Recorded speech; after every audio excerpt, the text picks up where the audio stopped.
A Bíblia diz que no princípio Deus criou os céus e a terra. Mas eu tenho que começar fazendo algumas perguntas. Qual é a origem do universo? Como tudo surgiu? Nós sabemos, à luz das Escrituras, que Deus é o Criador. Mas a pergunta é: surgiu este universo criado de maneira espontânea, acidental? Certamente você já ouviu a expressão evoteísmo. Desde que Charles Darwin escreveu o livro A Origem das Espécies, e que muitos absorveram essa teoria, essa tese, e está sendo ensinado nas escolas, universidades, a respeito de um surgimento espontâneo, o Big Bang, uma explosão cósmica. Nós sabemos que muitas pessoas discutem e tentam refutar o criacionismo bíblico. Aí surge a expressão evoteísmo, que é uma junção do evolucionismo com o teísmo. É a ideia de que Deus criou todas as coisas e as entregou às suas próprias leis, tornando-se um Deus impessoal, não relacional. Mas essa tese, ela não tem fundamentação bíblica, porque o texto continua dizendo que Deus criou os céus e a terra. Se ele foi criado por Deus, ele também foi criado para Deus, para o louvor da sua glória. Deus criou o tempo, o texto diz no princípio. Criou Deus os céus, a ideia do espaço, em alguma perspectiva do céu dos céus. Alguns podem entender não apenas o céu que nós vemos, os aviões passando, mas também o céu, morada de Deus, da glória de Deus, e também a matéria, a terra, criada por Deus. Então nós precisamos entender algumas coisas a princípio. Em primeiro lugar, nós entendemos à luz da Bíblia que Deus criou os céus e a terra. O escritor aos Hebreus, no capítulo 11, diz: pela fé entendemos que o universo foi formado pela palavra de Deus. Pela fé entendemos. Entende-se pela fé. A fé antecede o entendimento. E pela fé entendemos que o universo foi formado.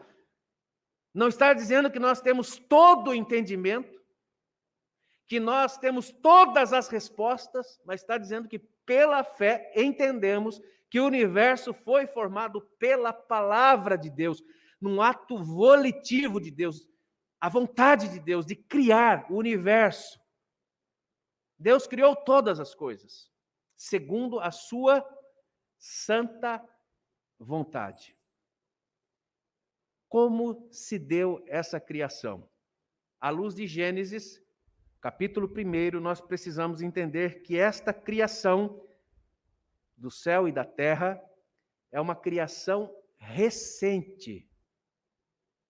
Ou seja, nós não cremos, à luz das Escrituras, que o mundo foi criado há milhões e bilhões de anos, mas há milhares de anos. Não mais que 10.000 anos. Segundo, que o mundo, o universo, como queira entender, ele foi criado, como os filósofos gostam de dizer, ex nihilo. Foi criado a partir do nada, desde o nada.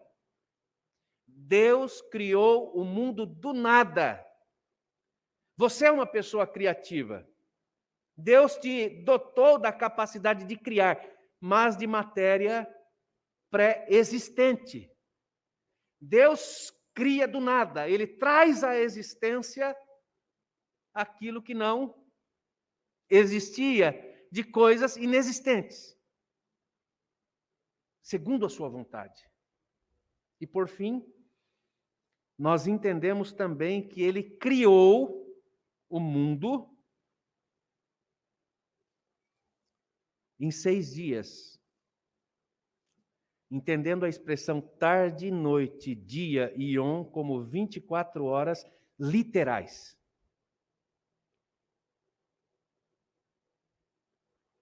Bom, então, aí nós passamos a pensar na criação de Deus.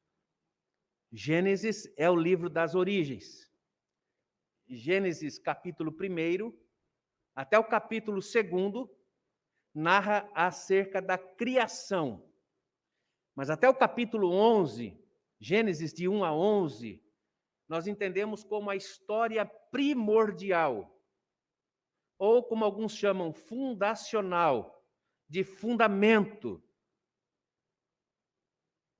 Por quê? Porque se você tirar Gênesis capítulo 1 até o 11º capítulo da Bíblia, a Bíblia perde o sentido. Porque a Bíblia é um livro que trata a respeito da redenção de Deus para o seu povo, a criação e o povo da aliança a partir de Israel, que se torna a igreja no Novo Testamento.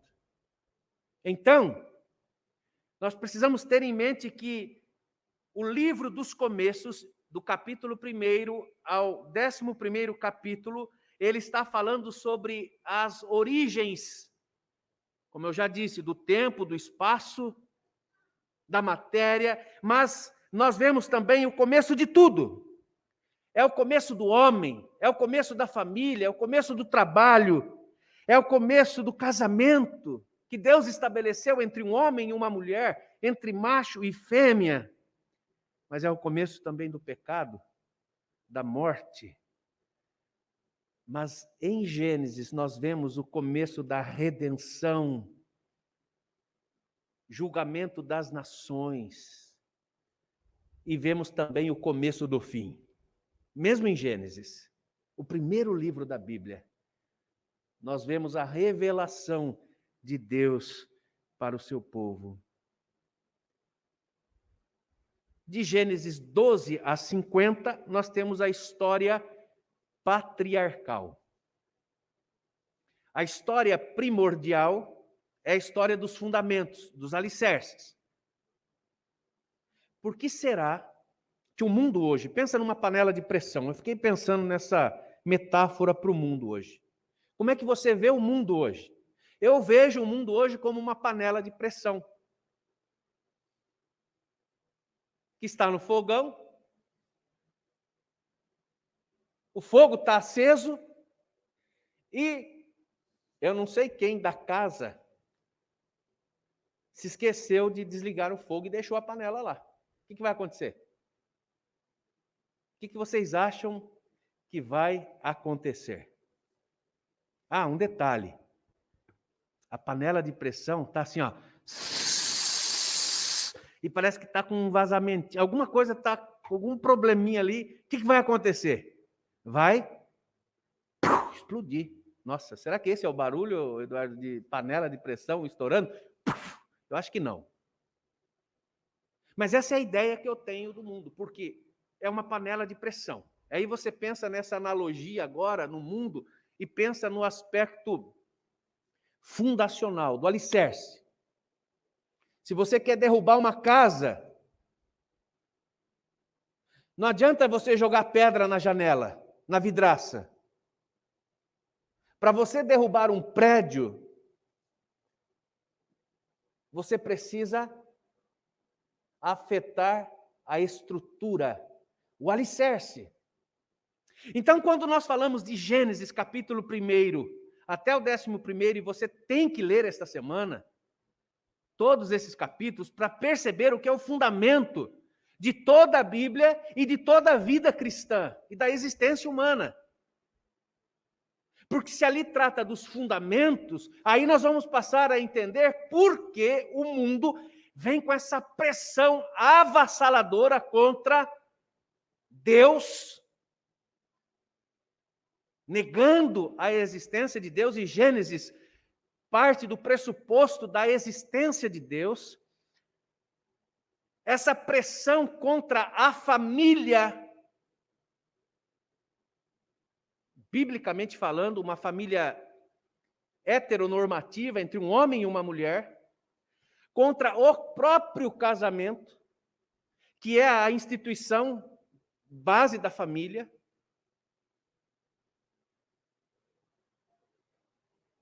E aí vai afetar o trabalho, os negócios, as relações interpessoais e o próprio pecado. Por que há essa pressão? Pensa na panela de pressão. Para dizer que pecado não é pecado.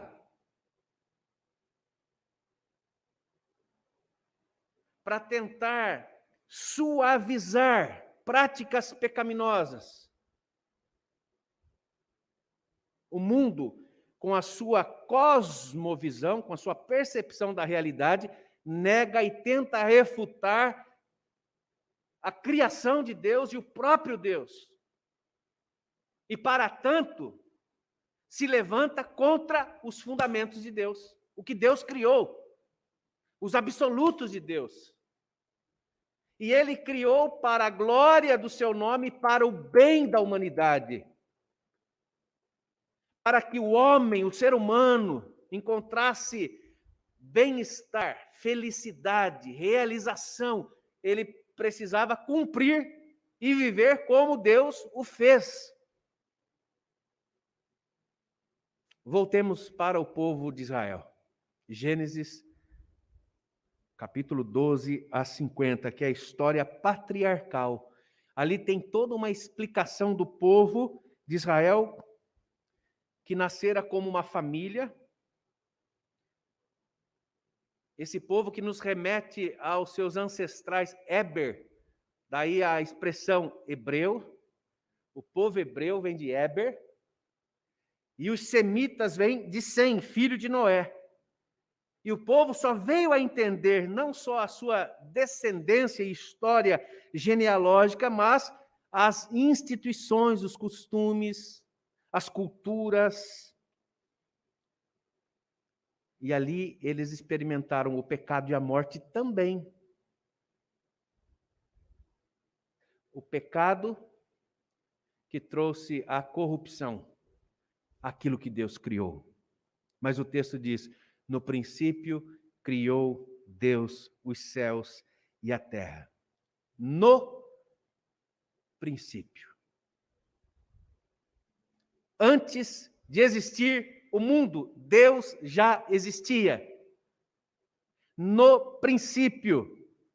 Deus, que é eterno e que de eternidade a eternidade trabalha para aqueles que nele esperam. O texto diz, no princípio.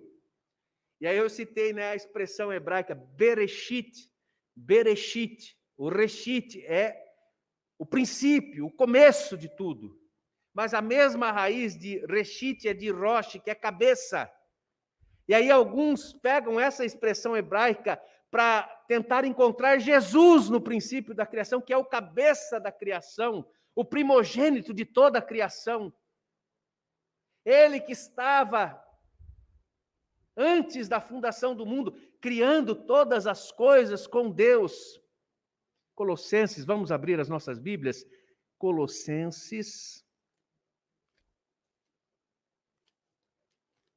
Ele é a imagem do Deus invisível. Paulo está falando a respeito de Jesus.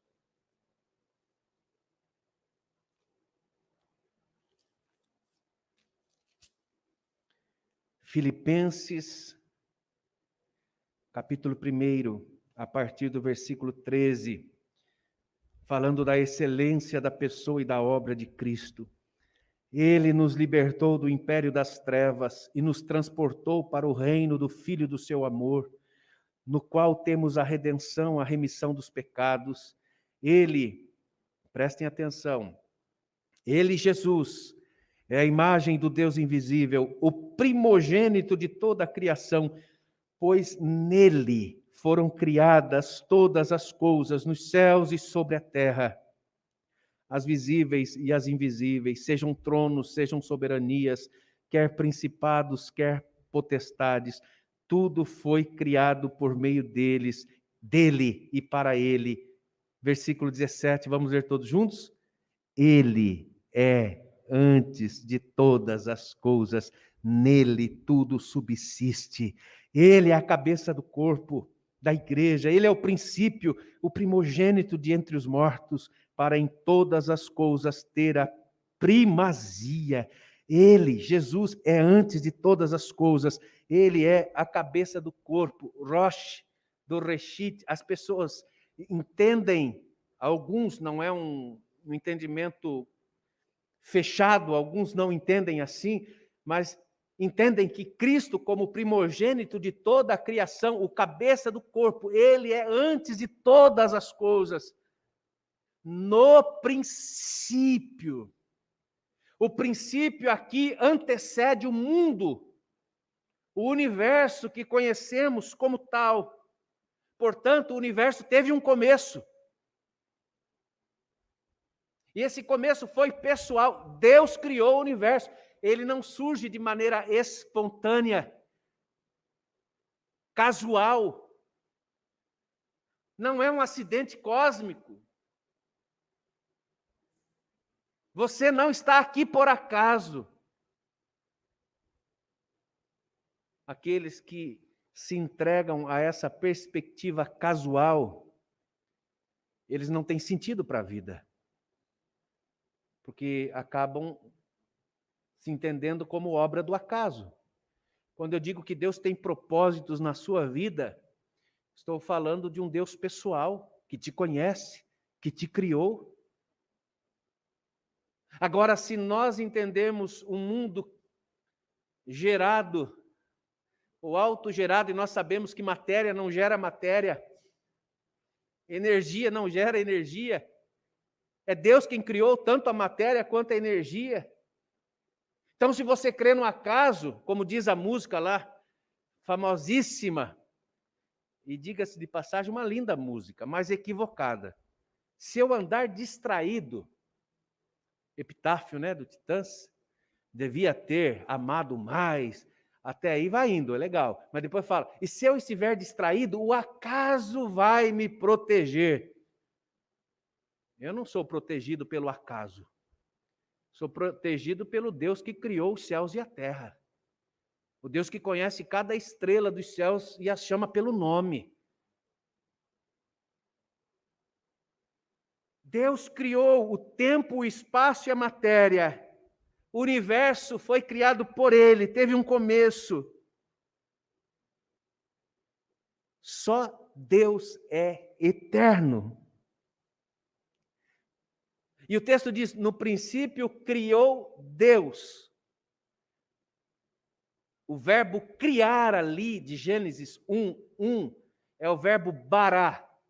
Por isso nós falamos, Bereshit bará.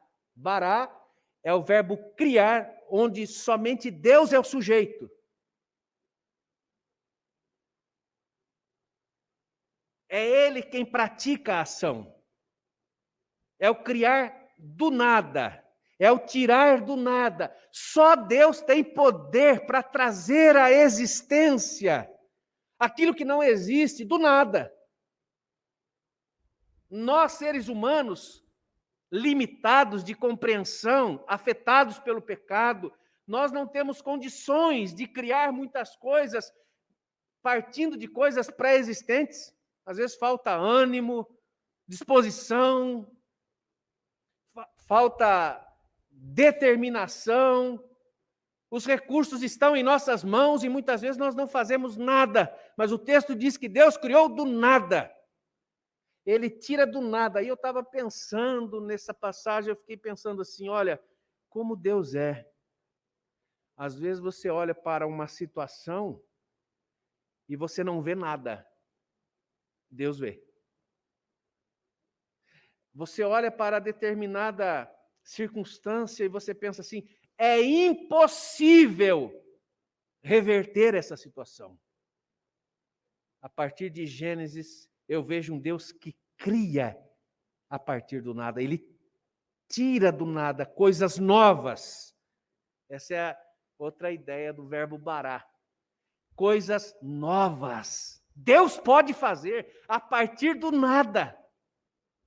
Mas aqui diz que Deus criou os céus e a terra. Ex nihilo, lembra da expressão tirar do nada? Ele cria como um ato exclusivamente seu, a vontade de Deus. E segundo o beneplácito da sua vontade, ele criou os céus e a terra. Do nada, ele tudo fez. Martinho Lutero, pensando um pouco sobre essa ideia de Deus criar a partir do nada, ele afirmou a seguinte frase: Deus cria a partir do nada. Deus cria a partir do nada. Portanto, se o homem não se fizer como nada, Deus não pode fazer nada com ele. Confrontando assim o orgulho e a arrogância humanas.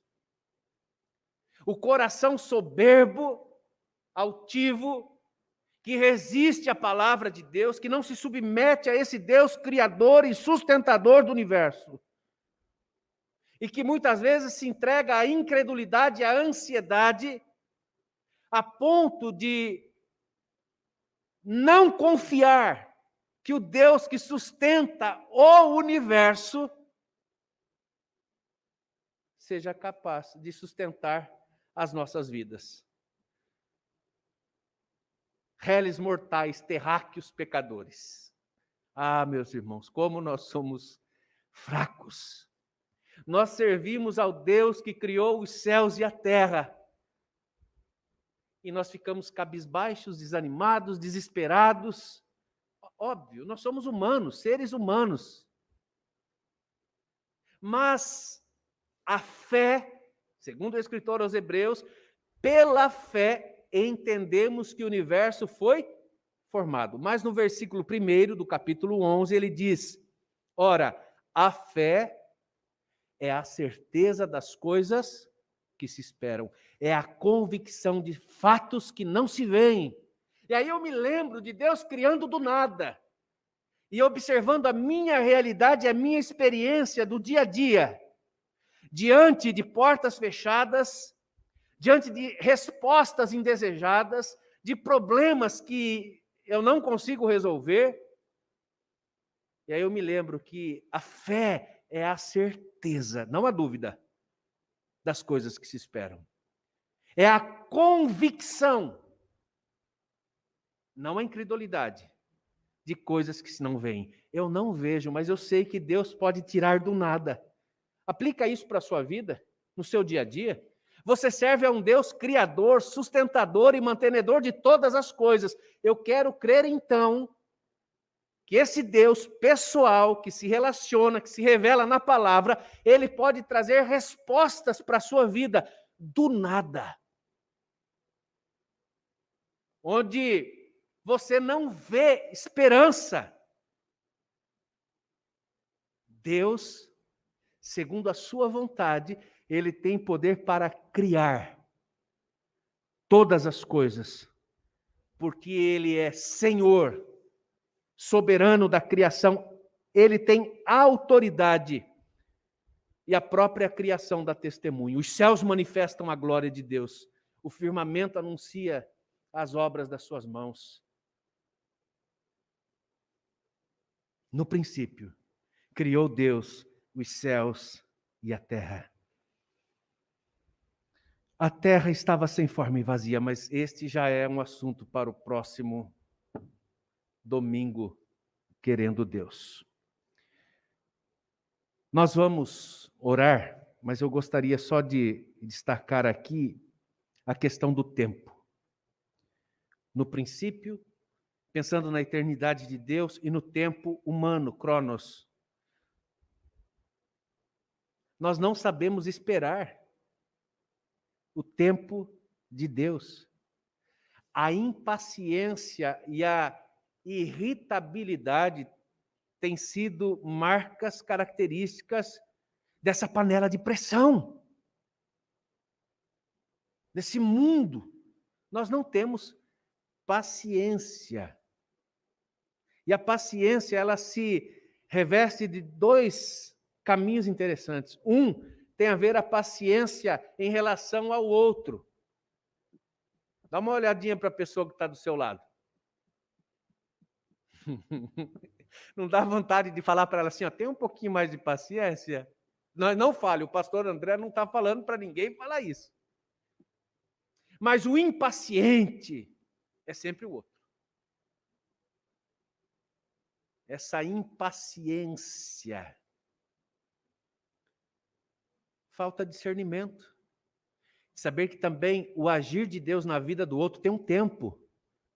E esse tempo é limitado, finito, é cronológico. É interessante que quando nós pensamos no outro, na mudança do outro, nós queremos que a mudança aconteça ontem. Mas as nossas manias e atitudes indesejadas, a gente sempre quer um tempinho mais para mudar. Um outro assunto em relação à paciência tem a ver com as circunstâncias, os acontecimentos. Você tem um pensamento, um plano, você estabelece uma meta e você quer que aquilo aconteça hoje, agora. E muitos se perdem nessa pressão do tempo, por não perseverarem, que é outra perspectiva da palavra paciência. E a perseverança se volta para os acontecimentos do dia a dia.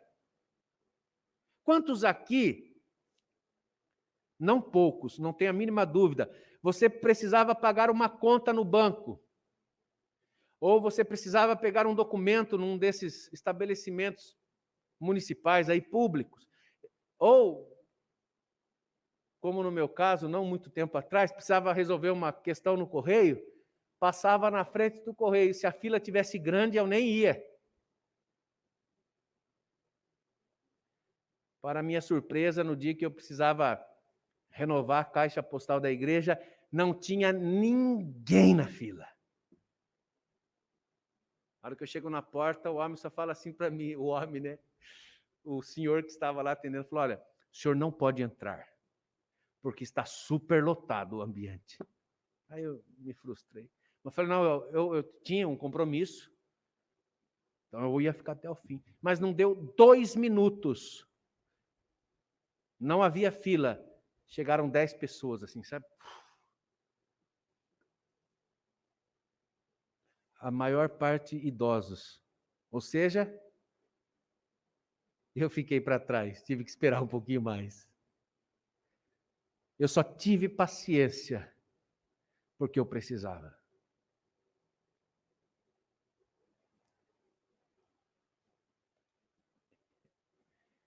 Eu termino a nossa reflexão pensando na paciência e na perseverança diante do tempo.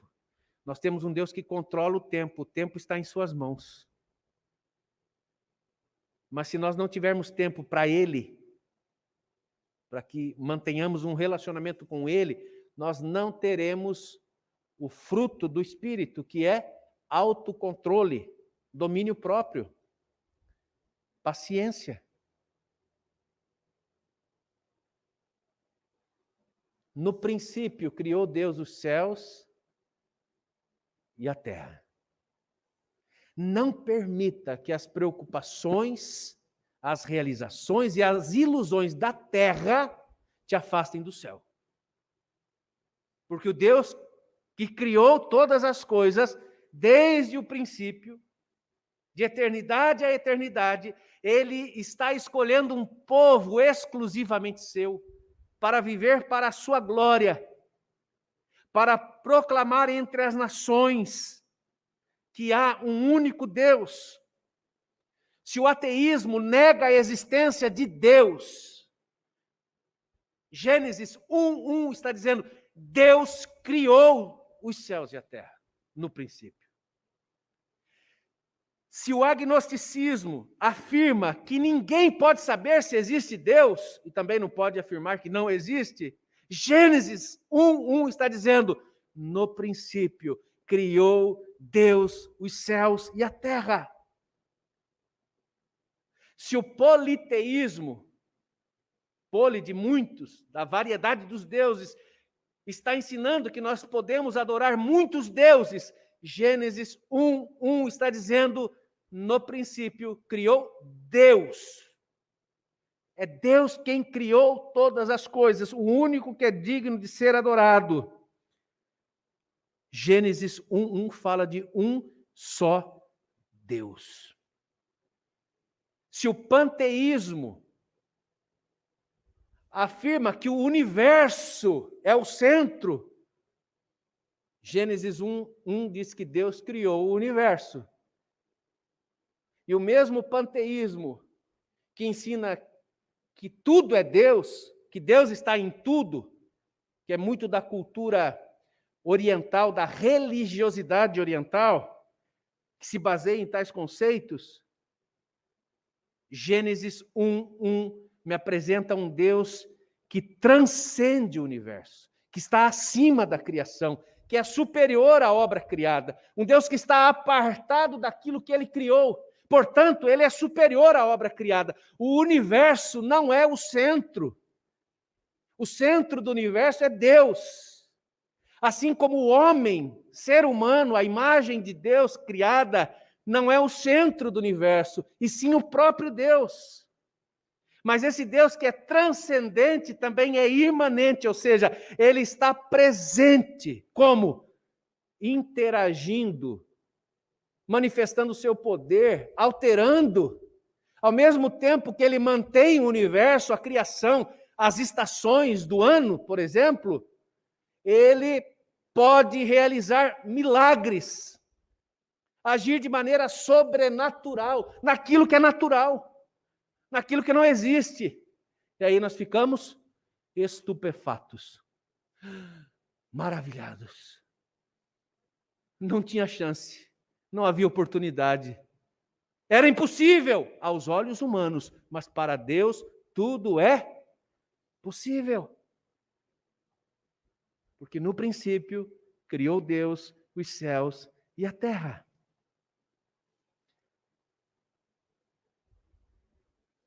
Eu quero estar perto desse Deus. Eu sei que o pecado me afasta dele, então eu preciso pedir perdão, confessar, abandonar o pecado em Cristo Jesus. E graças a Deus que nós temos um Redentor que nos reconciliou com Deus. Se você ainda não entregou a sua vida para Jesus, faça desta noite uma noite oportuna de entrega, de confissão de pecado. Se você está distante desse Deus Criador, se você está se afastando dele, volte-se para ele.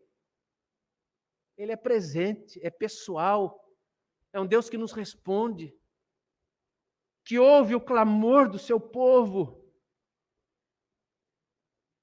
Eu quero estar perto desse Deus, e vocês? Aliás, eu quero estar mais perto desse Deus. Mais perto eu quero estar. Vamos cantar o hino 116?